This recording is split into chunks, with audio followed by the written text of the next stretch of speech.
ډېر ایماندار جانان دی اورې تر زیا ولې بې وفایي نه کوي دی موږ ته فکس په حساب باندې چې پرېږدي نو دا وګورئ یو ځل جانان بیا په مستۍ کې کېږي ورو ورو چې دی راوچتېږي چې پکې خو بچې دې ځل لعنتوي نه شوې اورې دا نایکان ناستې دي درته انتظار کوي او والله حق نوم د خدای دی که ته زمانه نن توی شي نن یې تویېدو ته نه پرېږدو ښه بس دا شته چې توی شو او که مو مستي وکړه که نه نو نن دې دا مستي پوره وه دا دی چې دی دا دی خیر دی په مونږ باندې چې دی نن یو احسان عملازه شو نن درته څه نه وایو او که بله پیره دی داسې غلطي وکړه که نه نو بس بیا ته پاتې ته بیا به کلي کې پاتې بیا دی چې دی ځان سره نه راوړو دې غرونو ته ټیک وي مترس بیا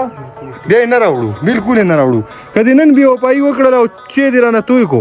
نو بس نه دې راوړو نور بس اوس به راته پته ولګي که نه ګورې په دې ویډیو کې چې دی څه کوي چې دی وفادار دی که بې وفا دی خو ګورې ورته دی به نه راتویږي ولې چې دی ښه وفادار دی او ښه په پام کې دی خو خیر اور په سیند سلو دی اوس به پسې مونږ دا اور چې دی لږ نور په مستۍ کې کړو که نه نو زر زر ورته چې دی دا لرګي ستاسو د مخې ولم ګورې ورته او بیا ګورو که نه چې دی څه کوي چې دی بې وفایي کوي او که نه کوي چې دی به چېرې راتویوي که نه ښه ستاسو د مخې وي ګورئ زموږ جانان وفادار دی دی چې دی مونږ په خبرو عادت کړی دی دی زموږ د خبرې نه خوا دې خوا نه کوي که مونږ ورته وایو چې جانانه چې توی کا جو خبرې یا چې ګډ وډې راولي او چې کله ورته ووایي نه به یې تویې بس دی